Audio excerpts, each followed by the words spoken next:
So hello everyone, welcome back to channel. कैसे हो आप सब? आई होप सब बढ़िया होंगे, अपनी पढ़ाई का अच्छे से करोगे। तो आज मैं लेकर आ गया हूँ आपके लिए साइबर फोरेंसिक एनालिसिस की यूनिट 3।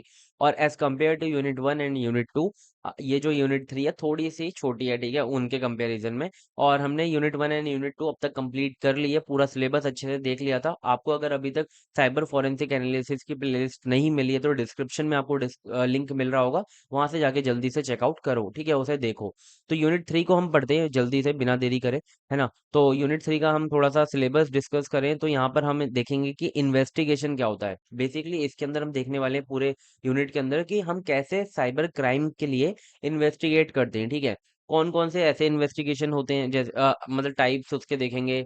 टूल्स कौन से होते हैं, वारंटेड सर्चेस क्या होते हैं, वारंटलेस सर्चेस क्या होते हैं, और कैसे अंडर कवर रह के जो साइबर सिक्योरिटी है वो टेक्निक्स का यूज करके सर्च करती है, इन्वेस्टिगेट करती है। वो सारी चीजें बहुत अच्छे से देखने वाले हैं, ठीक है। तो अगर हम यूनिट को स्टार्ट पहले टॉपिक की बात करें तो वो है हमारा कि इन्वेस्टिगेशन है क्या, कॉन्सेप्ट क्या है इन्वेस्टिगेशन का। वैसे आपको पता है कि मतलब कभी भी कोई क्राइम होता है कहीं पर, तो उसके बाद एक टीम जाती है। जैसे कि आप अभी सीआईडी की बात करें तो वो क्या, सेंट्रल इन्वेस्टिगेशन जो डिपार्टमेंट होता है, वो जाता है, वो क्या करता है, इन्वेस्टिगेट करता है, वो ढूंढता है कि किसने वो क्राइम किया, कब किया, क्यों किया, कैसे किया, ये सारी चीजें ढूंढता है, ठीक है। इन क्वेश्चंस के आंसर को फाइंड करता है, किसने किया, क्यों किया, कब किया और कैसे किया, ठीक है। ये चार क्वेश्चंस के आंसर को फाइंड आउट करता है। तो इन चार क्वेश्चंस के आंसर को फाइंड आउट करने को ही हम क्या कहते हैं, इन्वेस्टिगेशन कहते हैं, ठीक है। तो in general, an investigation is the process of finding facts and evidence to solve a case, ठीक है। तो और साइबर क्राइम की बात करें तो इसके अंदर हमें कलेक्ट करते हैं और एनालाइज करते हैं डिजिटल इन्फॉर्मेशन को या फिर डिजिटल डेटा को, डिजिटल एविडेंस को, ठीक है। तो यहाँ पर हम क्या क्या फाइंड करते हैं कि कब जो हमारा क्राइम था वो हुआ था, है ना। क्या जो डेटा था, व्हाट हैपेंड, मतलब कि क्या हुआ था वहां पे, जो डेटा था, कौन सा डेटा था जो चोरी हुआ था, कौन सा फ्रॉड हुआ, क्या हैक हुआ, ठीक है, ये सारी चीजें देखते हैं। व्हेन इट हैपन, कब हुआ था, डेट और टाइम देखते हैं उसका। हु डिड इट, किसने किया, उसको आइडेंटिफाई करने की कोशिश करते हैं, वो कौन पर्सन था या फिर कोई ग्रुप था, ठीक है। और हाउ इट हैपन, कैसे हुआ, कौन से टूल्स का यूज हुआ, कौन सी टेक्निक्स का यूज हुआ, कौन से सॉफ्टवेयर का यूज हुआ, ठीक है। ये सारी चीजें फाइंड आउट करते हैं। तो ये हमारा पूरा मतलब क्वेश्चंस होते हैं जिसे फाइंड आउट करते हैं। आप इसे ऐसे समझ सकते हो जैसे एक डिटेक्टिव केस को सॉल्व कर रहा है, लेकिन वो फिंगरप्रिंट और क्राइम सीन्स को एनालाइज करने की जगह पर ईमेल्स, आईपी एड्रेसेस और लॉग्स को जाकर क्या कर रहा है, एनालाइज कर रहा है, ठीक है। तो आई होप आपको इन्वेस्टिगेशन बहुत अच्छे से क्लियर हो गया होगा, ठीक है। अब हम बढ़ते हैं नेक्स्ट की तरफ कि साइबर इन्वेस्टिगेशन इतना यूनिक क्यों है, ठीक है। मतलब इन्वेस्टिगेशन तो अलग फिजिकली भी जाकर वहां पर होती है क्राइम जब होता है, ठीक है। लेकिन साइबर इन्वेस्टिगेशन क्यों इतना यूनिक है? क्यों? क्योंकि यहाँ पर हमारे डिजिटल एविडेंस होते हैं, ठीक है, जो कि आपके ईमेल्स हो सकते हैं, आईपी एड्रेसेस हो सकते हैं, आपके सिस्टम के जो लॉग्स हैं, रिकॉर्ड्स हैं, या फिर स्क्रीनशॉट्स, या फिर ब्राउजर हिस्ट्री, ये सब क्या है, हमारे एविडेंस है, ठीक है। जिसको एक एज अ एविडेंस देखा भी नहीं जा रहा होगा इन सिंपल वे, लेकिन जब ऐसा हो जाता है देन इन सबको कंसीडर किया जाता है एज अ डिजिटल एविडेंस, ठीक है। फिर आते हैं हमारे टेक्निकल टूल्स जो कि रिक्वायर्ड होते हैं, जैसे कि FTK imager, autopsy, Wireshark, and map to recover and analyse data. मतलब कि आपका डेटा अगर ऐसे स्क्रीनशॉट लेने के लिए या फिर आप उसकी स्क्रीन रिकॉर्डिंग करने के लिए अलग अलग टूल्स का यूज करते हो, या फिर आपका जो डेटा है वो डिलीट हो चुका है उसको आप रिकवर करने के लिए अलग अलग टूल्स का यूज करते हो, या फिर आप नेटवर्क को अच्छे से एनालाइज करने के लिए एनमैप का यूज करते हो। ऐसे अलग अलग जो ये टूल्स है ना, ये यूज होते हैं, ठीक है, इन्वेस्टिगेट करते समय। फिर आता है हमारा रिमोट और एनोनिमस क्रिमिनल। आपका जो क्रिमिनल है, ऐसा जरूरी नहीं है कि वो जहां पर क्राइम हुआ है वहीं पर आपको मिल जाए। वो बहुत ही ज्यादा दूर भी हो सकता है, बहुत आपके पास भी हो सकता है, ठीक है। रिमोट मतलब कि दूसरी कंट्रीज के अंदर भी हो सकता है, ठीक है, और वो फेक आइडेंटिटीज के पीछे छुपा भी हो सकता है। तो इस वजह से जो साइबर इन्वेस्टिगेशन है वो बहुत ज्यादा यूनिक बन जाती है, ठीक है। अब साइबर इन्वेस्टिगेशन का गोल क्या होता है, वही चार क्वेश्चन को आइडेंटिफाई करना, कि अटैकर को आइडेंटिफाई करेंगे, और कैसे कैसे जो आपका क्राइम था वो हुआ था, कब, कैसे सर्वर को एक्सेस किया गया, कौन सी फाइल्स को डाउनलोड किया गया, कौन से रिकॉर्ड्स को डिलीट किया गया, इन सबको क्या करेंगे, ट्रैक करेंगे, ठीक है। और डिजिटल एविडेंस को क्या करेंगे, कलेक्ट करेंगे और मेंटेन करेंगे एक चेन ऑफ कस्टडी। मतलब कि आपका जो रिकॉर्ड है वो इस तरीके से एनालाइज किया जाएगा, या आपका जो डेटा है वो इस तरीके से एनालाइज किया जाएगा, वो बिल्कुल भी चेंज ना हो, जिससे कि वो कोर्ट में जब अपीयर हो तो वो लीगल और वैलिड साबित हो पाए, ठीक है। मतलब कि कोर्ट उसे एक्सेप्ट कर पाए। अगर आप कोई एविडेंस इकट्ठा कर लेते हो, ठीक है, लेकिन वो एविडेंस क्या करते हो आप, उसके साथ छेड़छाड़ कर लेते हो, ठीक है, मतलब कि उसे चेंज कर देते हो, तो कोर्ट के अंदर वो अपीयर होने के लायक नहीं रहता, कोर्ट उसे डिनाई कर देगा, ठीक है। तो आई होप आपको समझ में आ गया होगा ये पूरा का पूरा कि गोल क्या होता है इन्वेस्टिगेशन के पीछे। अब हम बात करते हैं कि साइबर इन्वेस्टिगेशन और ट्रेडिशनल इन्वेस्टिगेशन के अंदर इतना डिफरेंस क्यों है, ठीक है। तो देखो, अगर हम साइबर इन्वेस्टिगेशन की बात करें तो इसके अंदर जो क्राइम होता है हमारा डिजिटल क्राइम होता है, जैसे कि हैकिंग हो गया, मालवेयर, डिडॉस अटैक, इन सब के क्या होता है, इन सब के लिए इन्वेस्टिगेट किया जाता है। लेकिन फिजिकल क्राइम में जैसे कि वेंडलिज्म या फिर चोरी ऐसा कुछ हो गया, तो इसके पीछे काम किया जाता है। फिर आता है हमारा इसके अंदर जो एविडेंस का टाइप होता है डिजिटल होता है, इसके अंदर फिजिकल होता है, ठीक है। इसके अंदर जो टूल्स होते हैं वो टेक्निकल होते हैं ये सारे टूल्स, और इसके अंदर फिंगरप्रिंट किट या फिर कैमरास यूज होते हैं। इसके अंदर जो क्राइम सीन होता है वो पूरा का पूरा वर्चुअल होता है, कंप्यूटर के अंदर होता है, नेटवर्क सर्वर पर होता है, लेकिन इसके अंदर फिजिकल होता है, ठीक है। और अगर हम अटैकर की बात करें तो लोकेशन कहीं पर भी इसके अंदर क्या है कि रिमोट है, कहीं पर भी हो सकता है। आपका जो हैकर है किसी एनोनिमस आईडी के पीछे छुपा हो सकता है, फेक आईडी के पीछे छुपा हो सकता है, लेकिन यहाँ पर क्या होता है यूजुअली जो अटैकर होता है वो लोकल का ही होता है या फिर अनदर स्टेट के अंदर मिल जाता है, ठीक है। और यहाँ पर जो एविडेंस हैंडलिंग की बात करें तो इसके अंदर एक डिजिटल चेन ऑफ कस्टडी को मेंटेन किया जाता है, ठीक है। जैसे कि documenting P cab analysis, P cab हमारी एक पिक्चर क्या बोलते हैं इसे, हाँ क्या था, हाँ पैकेट कैप्चर, पैकेट कैप्चर करके फाइल होती है जिसके अंदर जो हमारा वायर शार्क है वो पूरे नेटवर्क को रिकॉर्ड करके सेव करता है, ठीक है। फिर आता है हमारा ये जो एविडेंस हैंडलिंग, इसके अंदर होती है फिजिकल चेन ऑफ कस्टडी। इसके अंदर क्या होता है कि आपका जो पूरा का पूरा एविडेंस है उसे अच्छे से बैग बैग के अंदर रखा जाएगा और अच्छे से क्या किया जाएगा, मेंटेन किया जाएगा, एक चेन ऑफ कस्टडी, उसके अंदर कोई भी चेंजेस ना हो। अब हम इसके एग्जाम्पल की बात करें तो यहाँ पर हम जैसे कि ट्रोजन कैसे क्रिएट हुआ था उसे हम हनीबॉट के द्वारा इन्वेस्टिगेट करने की कोशिश करते हैं, और यहाँ पर हम इन्वेस्टिगेट करें किसी चोरी को सिक्योरिटी फुटेज की हेल्प से, ठीक है। तो ये आपको समझ में आ गया होगा पूरा का पूरा जो ये ना 7 नंबर के अंदर आ सकता है साइबर इन्वेस्टिगेशन और ट्रेडिशनल इन्वेस्टिगेशन के अंदर क्या डिफरेंस है। अब हम बात करते हैं कि नेटवर्क इन्वेस्टिगेशन क्या होता है।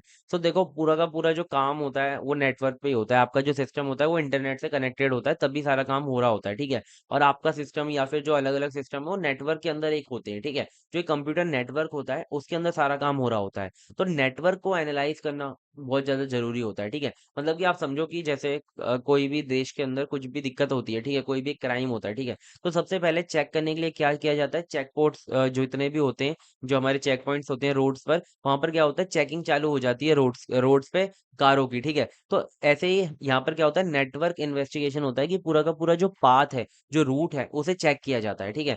तो network investigation is the process of analysing network traffic and behaviour, ठीक है। कैसे एनालाइज किया जाता है कि अनऑथोराइज कोई डिटेक्ट हो जाए या फिर सस्पिशियस एक्टिविटी तो नहीं है उसे डिटेक्ट करते हैं। आइडेंटिफाई साइबर इंट्रूजन, कि कब कौन सा ऐसा बंदा है जो अनऑथोराइज एक्सेस लेकर बैठा हुआ है सिस्टम की, ठीक है। ट्रेस बैक टू अटैकर और मालवेयर, ठीक है, उसे ट्रेस किया जाता है नेटवर्क के through. Gather digital evidence like IP addresses, logging attempt and communication log, मतलब कि ये जो नेटवर्क इन्वेस्टिगेशन के थ्रू ये पूरे प्रोसेस के अंदर इन सारी चीजों को क्या किया जाता है, आइडेंटिफाई किया जाता है, एनालाइज किया जाता है, ठीक है। जैसे कि बिल्कुल it's like a monitoring all road in city to find out who is entering illegally when and how, ठीक है, कब कौन बंदा इलीगली एंटर कर रहा है, ठीक है। तो आपको समझ में आ गया होगा ये कि नेटवर्क इन्वेस्टिगेशन कैसी कैसे क्या होती है, ठीक है। अब हम बात करते हैं कि क्यों ये इतनी इंपॉर्टेंट है, ठीक है। क्यों, क्योंकि most of the cyber crime जो होते हैं हमारे, जैसे कि हैकिंग हो गया, डेटा लीक हो गया या फिर मालवेयर हो गया, ये सब हमारे access the victim system over a network, ठीक है। अटैकर्स क्या करते हैं कि विक्टिम का जो सिस्टम है उसे ओवर अ नेटवर्क एक्सेस करते हैं, ठीक है। ऐसे नहीं मतलब कि आपके घर पर आएंगे, ठीक है, एक्सेस करने, वो ओवर अ नेटवर्क ही एक्सेस करते हैं। और वो कम्युनिकेट करते हैं थ्रू इंटरनेट, ठीक है, मतलब इंक्रिप्शन वे में करते हैं, पीयर टू पीयर कम्युनिकेशन करते हैं, बट नेटवर्क के इंटरनेट के थ्रू ही तो करते हैं। और हिडन टेक्निक्स का यूज करते हैं जिससे कि डिटेक्शन जो है वो अवॉइड हो सके, ठीक है, ओवर द नेटवर्क ही। अब हम कैसे इन्वेस्टिगेट करेंगे कैच द अटैकर अर्ली, हम अगर नेटवर्क के थ्रू इन्वेस्टिगेट करेंगे तो अटैकर को जल्दी जो है कैच कर पाएंगे, अटैक को जल्दी जल्दी पता लगा पाएंगे। फाइंड द एंट्री पॉइंट, की कहाँ से अटैक हो रहा है उसे फाइंड कर पाएंगे, और collect clues for tracing the criminal, ठीक है। अलग अलग जो आईपी एड्रेस हो गया या फिर उसकी लोकेशन हो गई, ये सारी चीजों को क्या कर पाएंगे, हम फाइंड आउट कर पाएंगे, जिससे कि हम क्रिमिनल को जल्दी ट्रेस कर पाएंगे, ठीक है। तो आई होप आपको समझ में आ गया होगा कि क्यों नेटवर्क इन्वेस्टिगेशन इतना इंपॉर्टेंट है। अब नेटवर्क इन्वेस्टिगेशन के अंदर हमारे कुछ टूल्स होते हैं, जैसे कि वायर शार्क हो गया, ये हम पहले यूनिट 2 के अंदर पढ़ चुके हैं। फायरवॉल लॉक्स हो गए। फायरवॉल लॉक्स हमारी जो सिक्योरिटी गार्ड होता है वो बेसिकली क्या करता है, एक रिकॉर्ड तैयार करता है कि कौन कब एंटर हुआ, किसने ज्यादा लॉगिन अटेम्प्ट करे, इन सब से हम फाइंड आउट कर सकते हैं। आईडीएस से इंट्रूजन डिटेक्शन सिस्टम की कौन से बंदे ने अनऑथोराइज एक्सेस लेकर बैठा हुआ है, कि या फिर अब नॉर्मल ट्रैफिक को डिटेक्ट करने के लिए आईडीएस यूज होता है। राउटर लॉक्स, ठीक है, जो भी आपके राउटर से जो भी आपके डिवाइसेस को इंटरनेट से कनेक्ट करवा रहे हैं, उसके अंदर बहुत सारे रिकॉर्ड्स होते हैं जिनसे आप डिटेक्ट कर सकते हो, ठीक है। तो ये सारे टूल्स यूज होते हैं नेटवर्क इन्वेस्टिगेशन के लिए। अब हम बात करते हैं नेक्स्ट की what is data collect what data is collected during network investigation, ठीक है।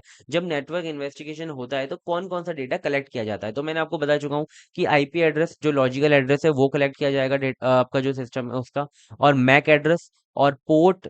पोर्ट मतलब कि कौन सा जो पोर्ट है वो वल्नरेबल है, कौन सा जो पोर्ट है वो टारगेटेड है, या फिर पैकेट कंटेंट की आपका जो डेटा है वो क्या सेंड किया जा रहा है, कौन सा जो डेटा है वो आपको स्टील हुआ है, ठीक है।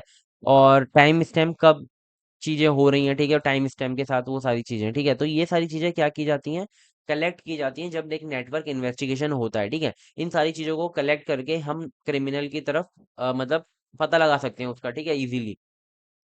अब हम बात करते हैं इन्वेस्टिगेटिंग ऑडिट लॉग्स, ठीक है। तो हमारे ऑडिट लॉग्स क्या होते हैं, तो देखो पहली बात तो ऑडिट लॉग्स एक हमारे रिकॉर्ड्स होते हैं, ठीक है, जो कि ऑटोमेटिकली सिस्टम जनरेट करता है। आप भी अपने सिस्टम के अंदर ऑडिट लॉग्स को चेक कर सकते हो, ठीक है। तो क्या करता है कि ये हमारा कि किसने लॉग इन किया, किसने कौन सी फाइल को एक्सेस किया, कौन सी फाइल को डिलीट किया, कब आपने कौन सा ऑपरेशन परफॉर्म किया, इन सब का एक लॉग क्रिएट होता है, एक रिकॉर्ड क्रिएट होता है, ठीक है। वो ऑटोमेटिकली क्रिएट होता है।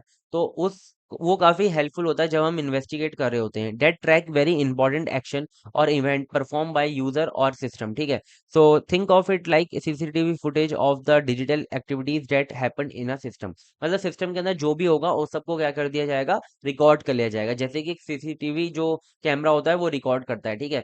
तो ऑडिट लॉग आपको समझ में आ गया होगा। अब हम बात करते हैं कि व्हाट टू ऑडिट लॉग, तो क्या करता है वो। सबसे पहले तो लॉगिंग अटेम्प्ट जो होते हैं उन्हें रिकॉर्ड करता है, ठीक है। कौन सी फाइल कब एक्सेस हुई, कब एडिट हुई, कब डिलीट हुई, उन सबको रिकॉर्ड करेगा। कौन सी एप्लीकेशन यूज हुई, कौन सी एप्लीकेशन में कब आपने लॉगिन किया, वो सब।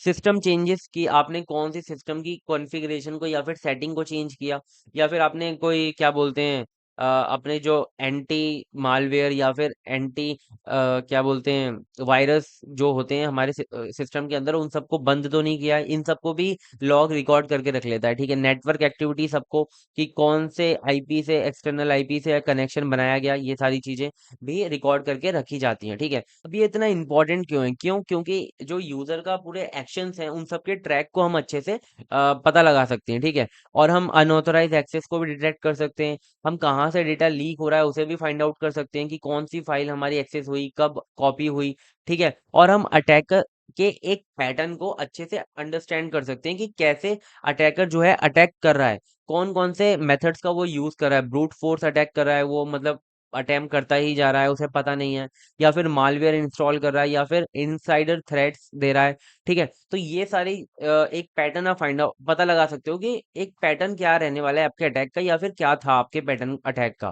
प्रोवाइड लीगल एविडेंस, ठीक है। आपके पास एक लीगल एविडेंस हो जाता है लॉग के द्वारा, कि जिसे आप दिखा सकते हो कि हाँ ऐसे चीजें हुई थी, ठीक है। तो एक डिजिटल एविडेंस भी आपके पास मिल जाता है लॉग से। तो ऑडिट लॉग के लिए कौन कौन से यूज होते हैं, जो टूल्स होते हैं, वैसे तो अपने आप ही करता है, इवेंट व्यूअर में जाकर आप देख सकते हो विंडोज में। और सिस्टम लॉग के अंदर लिनक्स या यूनिक्स के अंदर सिस्टम लॉग से आप देख सकते हो।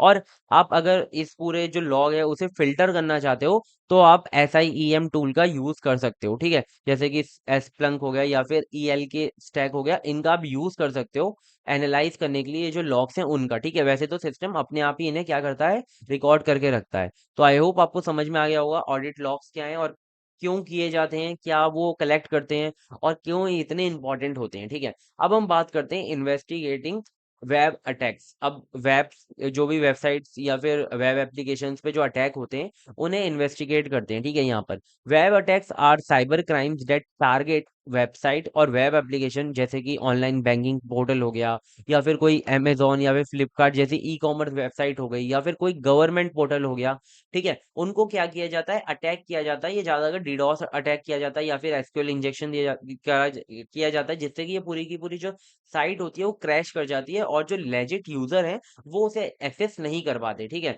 तो अटैकर क्या करते हैं, कोशिश करते हैं कि यहाँ का जो डेटा है वो स्टील कर सकें, जैसे कि पासवर्ड, क्रेडिट कार्ड, ये इनकी सबकी इंफॉर्मेशन को क्या कर देते हैं, वो स्टील करने की कोशिश करते हैं, चोरी करने की। या फिर डिफेस वेबसाइट, मतलब कि पूरे के पूरे जो वेबसाइट है उसे कंटेंट को चेंज करने की कोशिश करते हैं, या फिर सर्वर का जो कंट्रोल है उससे लेने की कोशिश करते हैं, मालवेयर या फिर स्कैम वगैरह चलाने के लिए, ठीक है। तो आई होप आपको समझ में आ गया होगा कि इन्वेस्टिगेटिंग वेब अटैक्स क्या होता है। अब हमारे कुछ कॉमन टाइप्स के अटैक होते हैं जो कि वेब पर किए जाते हैं, ठीक है, ज्यादातर यही अटैक होते हैं। सबसे पहले एसक्यूएल इंजेक्शन, कि आपके जो वेबसाइट है उसके अंदर कोई इनपुट फील्ड है, जैसे कि आप लॉग इन कर रहे हो तो वहां पर कोई एडमिन या फिर आपका जो यूजर नेम है वो मांग रहा है, ठीक है। वहां पर क्या होता है कि अटैकर एक मैलिशियस एसक्यूएल कोड को इंजेक्ट कर देता है, ठीक है, जिससे क्या होता है कि उसको डेटाबेस का एक्सेस या फिर वो चेंज कर सकता है उस ट्री के डेटाबेस को। फिर आता है हमारा क्रॉस साइट स्क्रिप्टिंग। इसमें क्या होता है कि भाई वो एक ऐसी स्क्रिप्ट रन कर देता है विक्टिम के ब्राउजर के अंदर, जिससे कि पूरा का पूरा जो उसका साइट होता है वो मेलिशियस हो जाता है स्क्रिप्ट के थ्रू, ठीक है। फिर आता है हमारा फाइल इंक्लूजन अटैक। इसके अंदर क्या होता है कि आपके सर्वर के अंदर फोर्सफुली एक मेलिशियस फाइल को क्या कर दिया जाता है, इंक्लूड कर दिया जाता है, ठीक है। फिर आता है हमारा सेशन हाईजैकिंग। इसके अंदर क्या होता है कि आपके जो कुकीज हैं, जो भी आपका सेशन, जब भी आप लॉगिन करते हो जो सेशन क्रिएट होता है, उन कुकीज को क्या किया जाता है, चोरी कर लिया जाता है, और आपकी जगह वो जो है अटैकर जो है लॉगिन कर लेता है, ठीक है, अनऑथोराइज। तो आई होप आपको क्लियर होंगे ये जो टाइप्स ऑफ अटैक है। अब आते हैं हमारे what do cyber forensic investigation look for, ठीक है, क्या क्या चीजें वो देखते हैं। सबसे पहले सर्वर लॉग्स देखते हैं कि किसने एक्सेस किया, है ना, और कौन कौन से जो लॉग्स थे वो क्रैश हुए, ठीक है। ये सारी चीजों को चेक किया जाता है जब भी इन्वेस्टिगेट किया जाता है वेब अटैक्स को, ठीक है। और सस्पिशियस रिक्वेस्ट की कहीं कोई एसक्यूएल कोड तो नहीं है उसके अंदर, जिससे कि एसक्यूएल इंजेक्शन आ चुका है, तो आपको पता लग जाएगा कि हाँ यहाँ पर जो है अटैक हुआ है। चेंज फाइल और डेटाबेसेस, अगर फाइल या फिर डेटाबेस के अंदर कोई चेंजेस आपको दिखते हैं, ठीक है, कोई स्क्रिप्ट इंजेक्ट की गई है, या फिर क्या बोलते हैं आपके डेटाबेस के रिकॉर्ड को डिलीट किया गया है, या फिर अल्टर किया गया है, उसे चेक किया जाता है। और आपके अटैक के सोर्स को आइडेंटिफाई किया जाता है कि किस आईपी एड्रेस से जो है अटैक हुआ है। Check if multiple fail login attempt came from one IP, may use geolocation to find attacker region, ठीक है। तो यहाँ पर क्या किया जाता है, अगर एक आईपी के थ्रू बहुत सारे फेल्ड लॉगिन अटेम्प्ट आते हैं, तो उस आईपी को सस्पेक्ट किया जाता है कि भाई हाँ ऐसा भी, ये भी अटैकर हो सकता है, ठीक है। और फिर जियो लोकेशन का हेल्प से अटैकर की जो है रीजन पता लगाया जाता है कि वो अटैकर है कहाँ का, ठीक है। तो ये सारी चीजों को बेसिकली क्या देखा जाता है जब भी इन्वेस्टिगेट किया जाता है, ठीक है। तो ये तो आपको पता ही होगा। अब वेब अटैक इन्वेस्टिगेशन के टाइम पर कौन कौन से टूल्स यूज होते हैं, एक तो ब्रप सूट का यूज किया जाता है वेब ट्रैफिक और अटैक्स को जो है एनालाइज करने के लिए। वायर शार्क का यूज किया जाता है, ये तो हर जगह यूज किया जाता है नेटवर्क को एनालाइज करने के लिए, ठीक है। स्प्लंक या फिर ईएल के स्टैक का यूज किया जाता है सर्वर के लॉग्स को एनालाइज करने के लिए, अभी मैंने आपको ऊपर ही बताया था, फिल्टर करने के लिए यूज होता है, ठीक है। ऑटोप्सी का यूज किया जाता है कि अगर जनरल फॉरेंसिक एनालिसिस के लिए जो भी, मतलब साइबर फॉरेंसिक होती है, उसमें ऑटोप्सी का यूज किया जाता है जनरली, ठीक है। तो आपको समझ में आ गए होंगे ये सारे के सारे टूल्स। अब हम बात करते हैं नेक्स्ट टॉपिक की, कि आप कंप्यूटर इंट्रूजन इन्वेस्टिगेट करते हो, ठीक है, कि आपके सिस्टम के अंदर कोई अनऑथोराइज एक्सेस लेकर बैठा हुआ है बंदा, वो उसको आप इन्वेस्टिगेट करोगे, ठीक है। Computer intrusion is when someone gains unauthorized access to computer system or network, ठीक है। तो it like someone secretly entering your home, checking your belonging and maybe even stealing without your knowledge, ठीक है। मतलब कि आपके घर में जैसे कोई घुस चुका है और आपको नहीं पता है, और वो आपके सामान को भी चोरी कर सकता है। ऐसे ही आपके सिस्टम के अंदर अनऑथोराइजली कोई बंदा एक्सेस ले लेता है और आपको उसके बारे में पता भी नहीं होता, ठीक है, और फिर वो उसे अपने हिसाब से चलाता है सिस्टम को, ठीक है। तो intrusion are illegal, are often part of larger cyber crime. वो इलीगल तो है, लेकिन वो आपके सिस्टम को एक लार्जर साइबर क्राइम का भी पार्ट बना सकता है, ठीक है। जैसे कि डेटा थेफ्ट हो गया, या फिर मालवेयर इंजेक्शन हो गया, रैंसम अटैक्स हो गए, या फिर सर्वर टेक ओवर हो गया, ठीक है। तो ये सारे अटैक्स का भी वो पार्ट बन सकते हैं, आपका जो सिस्टम है वो, ठीक है। अब कॉमन साइंस क्या है कंप्यूटर इंट्रूजन के, जिससे कि आप पता लगा सको कि आपका जो सिस्टम है वो किसी अनऑथोराइज बंदे ने एक्सेस कर रखा है, ठीक है। तो आपका जो सिस्टम है वो स्लो डाउन होने लगेगा, अननोन प्रोसेसेस होने लगेंगे। आप कोई न्यू ऐप आपके सिस्टम में रन हो रहा है या फिर इंस्टॉल कर दिया आपके बिना नॉलेज के, ठीक है। मॉडिफाइड फाइल, आपकी फाइल को डिलीट किया गया या फिर चेंज किया गया। डिसेबल एंटीवायरस या फिर फायरवॉल को क्या किया गया, डिसेबल किया गया, जिससे कि पता ही ना लगा पाओ आप कभी भी कि आपके सिस्टम के अंदर कोई अनऑथोराइज एक्सेस भी है। अनयूजुअल नेटवर्क एक्टिविटी दिखेंगी आपको कि कहीं पर डेटा सेंड किया गया है, रिसीव किया गया है, जो कि आप एक्सपेक्ट भी नहीं करते, आपको नॉलेज भी नहीं है उसकी, ठीक है। तो ये सारे कॉमन साइंस होते हैं जिससे कि आप पता लगा सकते हो कि कंप्यूटर इंट्रूजन हो रहा है, ठीक है। अब इन्वेस्टिगेट करने के हमारे 5 स्टेप होते हैं, ठीक है। इन 5 स्टेप को अगर पूछा जाता है पेपर के अंदर तो आपको लिख कर आना है। सबसे पहला ये स्टेप होता है कि अब देखो, आपको इन्वेस्टिगेट करना है कि आपका जो सिस्टम है वो अनऑथराइज बंदे के पास है या नहीं, कंप्यूटर इंट्रूजन हुआ है कि नहीं। तो सबसे पहले आपको क्या करना है, अपने सिस्टम को क्या करना है, सिक्योर करना है, ठीक है। आपको अपने सिस्टम को इंटरनेट से इमीडिएटली डिस्कनेक्ट कर देना है, ठीक है। और जिससे कि क्या होगा कि कोई भी डैमेज हो या फिर अटैकर उसे एक्सेस नहीं कर पाएगा, ठीक है। इसे कहते हैं आइसोलेटिंग द सिस्टम, ठीक है। बिल्कुल सबसे अलग कर दिया, ठीक है। क्या करो, आप डिस्क इमेज लो, मतलब कि आप एक अपने पूरे के पूरे हार्ड ड्राइव की क्या करो, बिट बाय बिट कॉपी लो, ठीक है। जिससे कि आपके पास एक एविडेंस रहेगा कि कोई भी टेम्परिंग नहीं हुई है, ठीक है। आप टूल्स का यूज कर सकते हो, एफटी के इमेजर या फिर एनकेएस का, ठीक है। तो ये दूसरा स्टेप हो गया। अब आता है हमारा, आपको क्या करना है, अपने जो लॉग्स हैं, जो रिकॉर्ड्स हैं, या फिर जो प्रोग्राम्स इंस्टॉल हुए हैं, उनको आपको एनालाइज करना है कि आपका जो सिस्टम लॉग्स है या फिर इवेंट व्यूअर है या फिर एप्लीकेशन लॉग्स हैं वो कैसे दिखते हैं, ठीक है। अगर उसके अंदर कोई भी अनयूजुअल एक्टिविटीज दिखती है, जैसे कि अनऑथोराइज एक्सेस दिखता है, लॉगिन दिखता है, या फिर टाइम स्टैम्प आपको कुछ ऐसे अलग लगता है अननोन एक्टिविटी के थ्रू, या फिर सस्पिशियस कोई प्रोग्राम आपके सिस्टम में इंस्टॉल है, तो आप यहाँ पर एनालाइज करोगे उन सब चीजों को, ठीक है।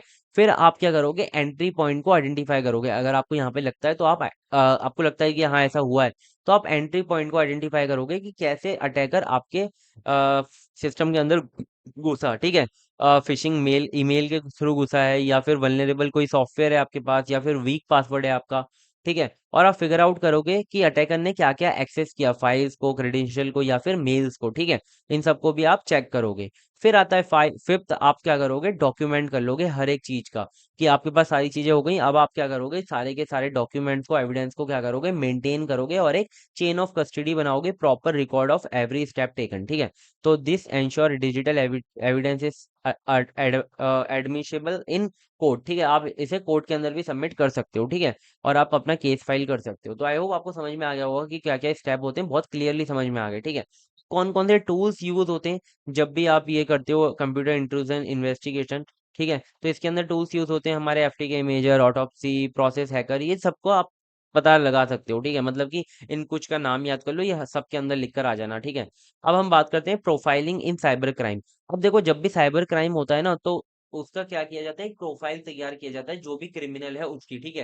कि उसके पीछे मोटिवेट क्या है, उसका बिहेवियर क्या है, उसकी स्किल कितनी है, वो कितना स्किलफुल है, और कहाँ से है, ये सारी चीजों को क्या किया जाता है, मेंटेन किया जाता है। एक प्रोफाइल बनाई जाती है क्रिमिनल की, ठीक है। जिससे कि मतलब आइडेंटिफाई करने में अटैकर के नेक्स्ट मूव को इजी हो जाता है। और क्या बोलते हैं, कंपेयर कर लेते हैं, अगर पहले की कोई प्रोफाइल है उससे कंपेयर करके पता लग जाता है, ठीक है। तो प्रोफाइलिंग उसे कहते हैं। Profiling in cyber crime refer to the process of studying the behaviour, skill, motivate, and techniques of cyber criminal to create a profile that can help investigators to identify and understand the attacker, ठीक है। मतलब कि investigator को काफी help हो जाती है इस प्रोफाइल से, कि वो अंडरस्टैंड कर पाए कि अटैकर कौन है, क्या कैसा है, उसकी पर्सनैलिटी क्या है, ठीक है। तो बिल्कुल ऐसे ही है कि आप जैसे एक पर्सनैलिटी स्केच बना रहे हो अटैकर का इन डिजिटल बिहेवियर, ठीक है, उसके डिजिटल बिहेवियर पे। अब प्रोफाइलिंग इतनी इंपॉर्टेंट क्यों है साइबर फोरेंसिक के अंदर, क्योंकि इससे क्या होता है कि आपके जो इन्वेस्टिगेटर होते हैं वो फ्यूचर के अटैक्स को प्रिडिक्ट कर पाते हैं, ठीक है। और आपके जो अटैकर है उसकी एक्सपर्टीज या फिर टूल्स को वो कैसे यूज करता है, उसके लेवल्स क्या हो सकते हैं, उसे अंडरस्टैंड कर सकते हैं।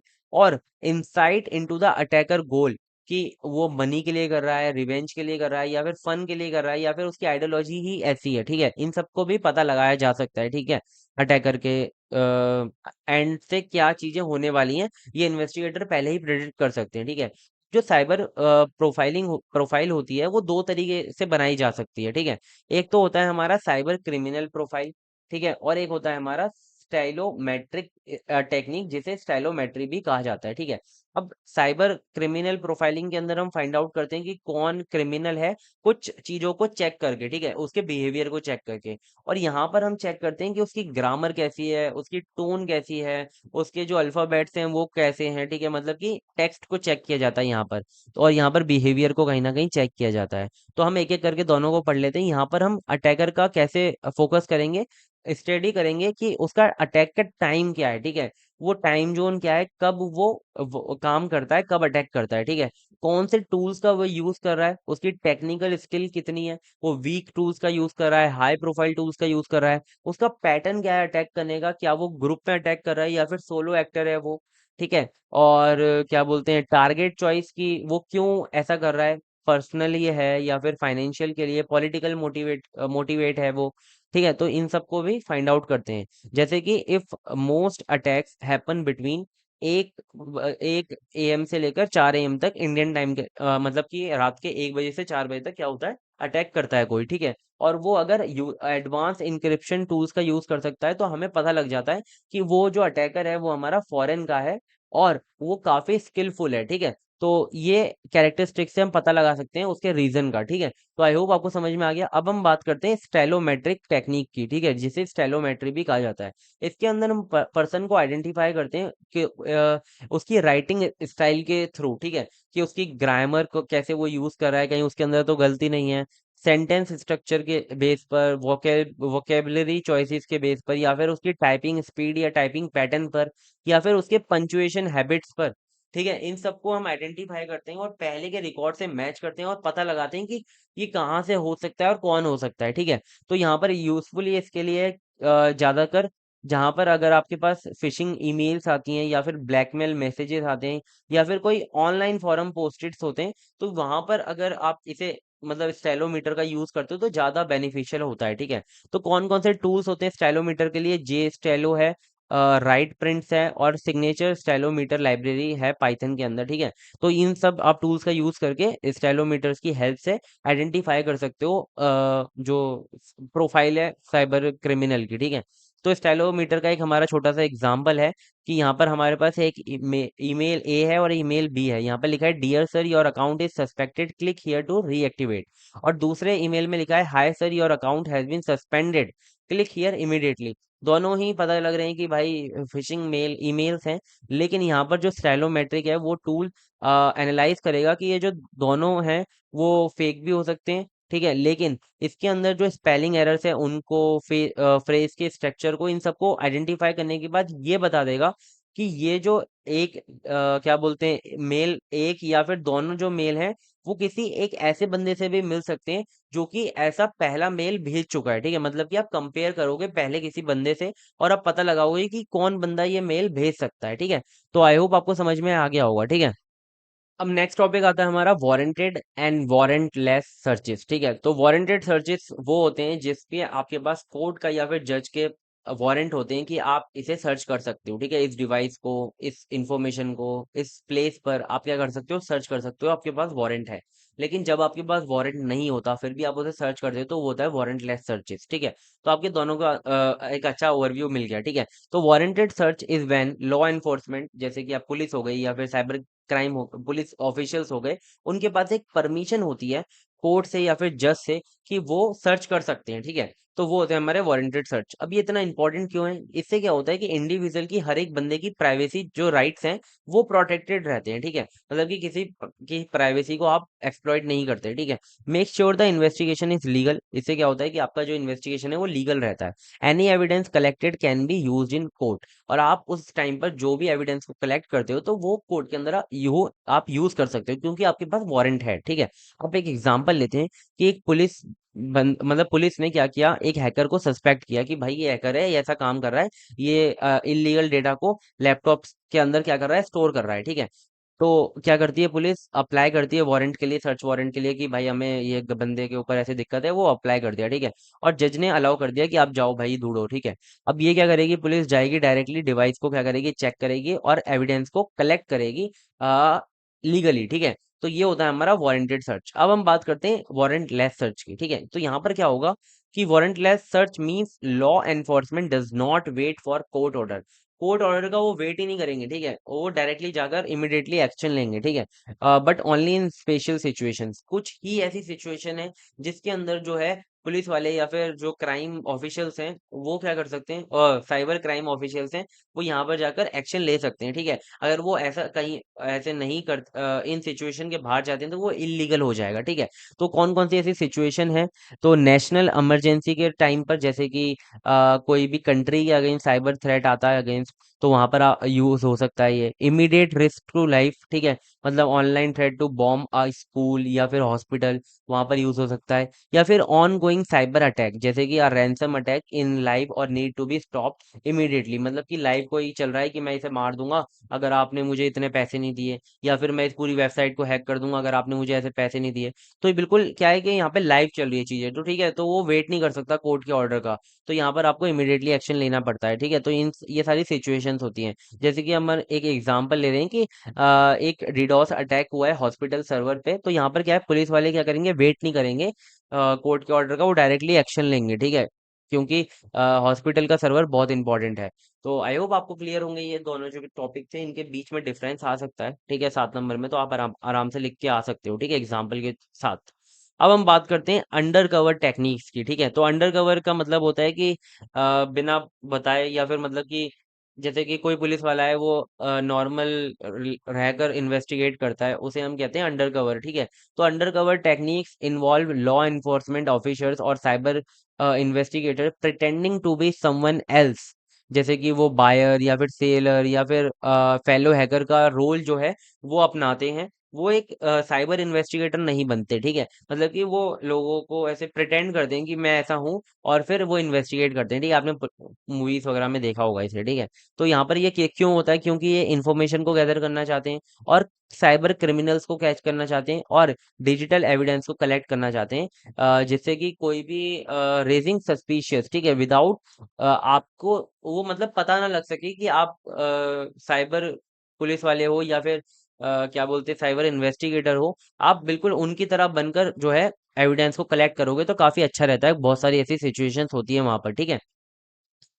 अब आता है हमारा एक एग्जाम्पल जिससे आपको सारी चीजें क्लियर हो जाएंगी। जैसे कि आप समझो, imagine there is an online group selling stolen credit card data on dark web, ठीक है। डार्क वेब पे क्या कर रहा है, कोई एक ग्रुप है जो कि क्रेडिट कार्ड के जो क्रेडेंशियल्स होते हैं उन्हें क्या कर रहा है, सेल कर रहा है, ठीक है। और जो साइबर क्राइम ऑफिसर हैं वो इस ग्रुप को क्या करते हैं, सीक्रेटली ज्वाइन करते हैं फेक आइडेंटिटी के साथ, ठीक है। और वो बिल्कुल ऐसे प्रिटेंड करते हैं टू बाय द कार्ड कि उन्हें वो कार्ड को बाय करना है, ठीक है। Meanwhile they track the IP address, chat patterns and payment detail of the seller, ठीक है। वो ये सब को फाइंड आउट कर लेंगे, फिर उनके पास अच्छे खासे प्रूफ हो जाएंगे, फिर वो उसे आइडेंटिफाई करके क्या कर लेंगे, अरेस्ट कर लेंगे, ठीक है। तो ऐसे होता है, ठीक है। मैंने एक सिंपल सा एग्जांपल दे दिया, और तो आपके पास बहुत सारे गुराफात एग्जांपल होंगे, वो आप लिख कर आ सकते हो पेपर के अंदर। अब हमारे लीगल यूज केस क्या है अंडर कवर टेक्निक्स के। सबसे पहले आपके जो है यूज क्या, मस्ट बी ऑथोराइज्ड, आप ऑथोराइज्ड होने चाहिए। ऐसे नहीं कि आप ऐसे ही प्रिटेंड कर रहे हो लेकिन आपके पास उसके क्या बोलते हैं राइट्स ही नहीं है। यूजुअली नीड परमिशन, आपके पास हायर लीगल अथॉरिटीज की क्या चाहिए, परमिशन भी होनी चाहिए। मस्ट बी डॉक्यूमेंटेड, आप जो भी करोगे सारी चीजें डॉक्यूमेंटेड आप रिकॉर्ड करोगे प्रॉपरली, ठीक है। और can not entrap, officers should not force someone to commit a crime, ठीक है। आप बस ऑब्जर्व करोगे और जैसे ही आपको लगता है तो आप उसे कैच करोगे, आप नहीं उसे फोर्स करोगे क्राइम करने के लिए, ठीक है। तो ये समझ में आ गया होगा आपको, मतलब कि ऑफिशियल नहीं करेंगे, आप क्यों यार, ठीक है। फिर आता है रिस्क इन्वॉल्व भी इसके अंदर बहुत सारी होती है कि आपकी जो आइडेंटिटी है वो भी तो एक्सपोज हो सकती है। अगर उन्हें पता लग गया कि आप ऐसा कर रहे हो तो वो डायरेक्टली मतलब डेंजरस भी हो सकता है आपके लिए, ठीक है। लीगल इश्यूज भी हो सकते हैं कि आपके पास प्रॉपर अप्रूवल नहीं है और फिर भी आप चले जाते हो, तो कोर्ट के अंदर जो आप एविडेंस इकट्ठे करोगे उस टाइम पर वो रिजेक्ट भी हो सकते हैं, ठीक है। तो ये होता है हमारा क्या, अंडर कवर इन्वेस्टिगेशन टेक्निक्स, है ना।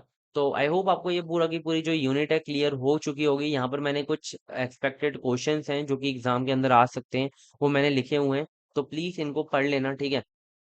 वैसे अगर आपने पूरी यूनिट पढ़ लिया तो आपको पढ़ने की जरूरत नहीं है, मैंने सबके अंदर इतना कंटेंट दे दिया है कि अगर 7 नंबर का भी क्वेश्चन आता है तो आप लिख कर आ सकते हो, ठीक है। अब इसके अंदर ऐसे क्वेश्चन है ना, वो मिलजुल के बन सकते हैं, ठीक है। ऐसे एक क्वेश्चन, एक टॉपिक से क्वेश्चन नहीं आकर भी मिलजुल के क्वेश्चन बन सकते हैं, ठीक है, 2-3 टॉपिक से। तो आप उसके लिए भी रेडी रहना। तो आई होप आपको पूरी यूनिट समझ में आई होगी। अगर आपने अभी तक यार चैनल को सब्सक्राइब नहीं किया है, तो क्यों नहीं कर रहे हो चैनल को सब्सक्राइब यार। अभी हम इतनी मेहनत करें, अभी कितने बज रहे हैं, 1:27 रात को हम वीडियो शूट कर रहे हैं, ठीक है। क्यों? क्योंकि भाई आपका पेपर है, जल्दी जल्दी काम करना है, ठीक है। और तबीयत इतनी खराब है फिर भी हम काम कर रहे हैं, बट आप सब्सक्राइब क्यों नहीं कर रहे हो यार, सब्सक्राइब करो, ठीक है। आपके सब्सक्रिप्शन से, आपके जो सब्सक्राइब बटन आप प्रेस करते हो, उससे हमें बहुत ज्यादा मोटिवेशन मिलता है, ठीक है। और वीडियो को लाइक भी कर देना अगर आपको वीडियो पसंद आई है। मिलते हैं नेक्स्ट वीडियो में, तब तक के लिए bye bye, take care and all the best for your exam.